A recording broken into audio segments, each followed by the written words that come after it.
Hey guys, and welcome to our exciting new Football Manager 2017 series with Le Havre Athletic Club. So just a quick note, I'm not going to be doing a beta and then a long-term save once the game is released. These guys are in the standard databases and all that, so we're just going to roll straight through. We're going to start with Le Havre Athletic Club now, and that is where we will finish. So who are these guys? Who is the Le Havre Athletic Club, as you may ask? Um, so they are one of the original, I think, if not the original club in France. They were founded by British expats uh, in 1872, and then have played. In terms of history, they're predominantly a League Two squad. They have 25 times, 24 times, I think, have been to League One in France. They typically go up and pop down. Their best spell was like mid 90s, early 90s, mid 90s. In there, 2008, 2009 was the last season that they did spend in the top flight. They got popped down for some financial stuff and then back into League Two, where they have been and on the rise for the last 7, 8 years. The club missed out on promotion to League One last year by a goal. This was where Bob Bradley was, who has now moved on to the Swansea job. So here I am taking over for Bob on that. The club plays at an absolutely immaculate stadium, the Stade Océan, which is right on the harbor in Le Havre. It is absolutely gorgeous. It seats 25,000, and it's built in 2012. So no need to worry about um, getting a new stadium anytime soon with these guys. As you can see, they've won the second division a whole bunch of times. In their most significant trophy was 1959, where they won the Coupe de France, or the French Cup as FM knows it. But yeah, 1959 they won the Coupe de France, which was obviously is one of the biggest, most complex domestic trophies out there. It goes on for forever and forever. So when we get into that with this, we'll go through the history of the Coupe de France and a little bit more about it as we get into playing it. I'm looking forward to it. I think that'll be a great deal. Our aim for the series is really to start to build this history. The club is very much a youth development group. So, for folks who aren't familiar, the two most recent famous academy products to come from Le Havre Athletic Club would be Dimitri Payet and Paul Pogba. So the goal is to create more of that and put it into play in our side.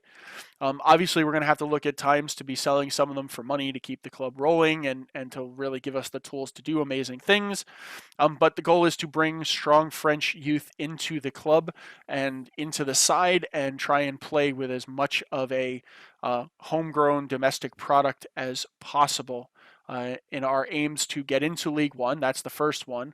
Once we're in Ligue 1, is to move up and topple PSG out of the way at the top, and then make our way into Europe and really start to try and forge some solid victory in Europe, be it in the Europa League, be it in the Champions League, with the goal of trying to win continental competitions. I'd love to be able to say we'd end this series at a Club World Cup title for Le Havre Athletic Club. I think that's a good deal.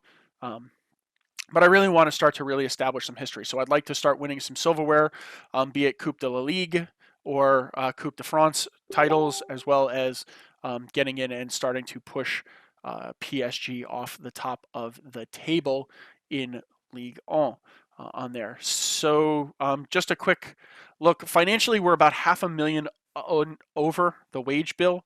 So we're going to have to look at cleaning that up. I do have a bunch of youth products and academy products that we will start working into the team. So I think we can get rid of some overpriced guys at the top that may not want to fit the style or system I'm interested in playing and bring some of the youngsters in. We'll probably take a little bit of a hit while we do that, but that's okay. It gives us some room to grow and develop. In terms of expectations, right now the league is the only one that's up, and we're expected in the top half. So, as you can see, 2 automatic promotions and 1 playoff promotion. I believe it's down through 6 gets the playoff positions. So very much like the championship in that sense, and then 3 go up and 3 come down. As you can see, there are some there are some solid teams. Ajaccio, Gazalek, Ajaccio, Sochaux, Troyes in there. Auxerre is in there. Red Star came up while Paris FC went down. Our absolute big rivals, Racing Club de Lens or Lens. Stade de Reims is another one. Stade Bretois 29. They've been up. Tours they've been up into League One. So there's a fair number of pretty strong clubs. Racing Club will be our big. They are our big rival from the Normandy area of France. Just a kind of quick look up. I'm not going to go through each of these players in detail as we go and guys kind of pop up. We'll cover them in more detail. But as you can see, we have a fairly strong number of high potential, 4-star, 3 to 4-star potential, and even a 5-star potential player in our under 19 system. Our reserves is really the most interesting. We are kind of stacked up and down in the reserves with a lot of very high potential characters. We do have some dudes that we're going to want to look to get rid of because they're just eating money that we don't need to eat. We even have a 15-year-old goalkeeper who's already a 1.5-star keeper in there on that. The squad overall, as you can see, there's a lot of potential and a lot of strength in the squad. Some of the striking core is eating a ton of cash, so we'll have to get rid of, we're going to look at getting rid of those guys and trying to bring some of the youth in to things. I haven't settled on a tactical system. I'm not really sure where I want to take all that. I don't have a good idea on any of that kind of stuff. I just wanted to kind of introduce you guys to the club and what we're going to be doing with the series. I will have in episode 1, we'll look at the tactics, we'll look at the players in detail that make up the tactics, who I've promoted and knocked off and all that and tried to sell, and then we'll get off and rolling. So until then, guys, I am really, really looking forward to this series with you. We're going to try and tackle some big things in France, and I will see you guys in episode 1. So until then, do remember to hit the like button if you like the video. Do remember to subscribe if you haven't already subscribed, and I will see you in the next episode. Bye now.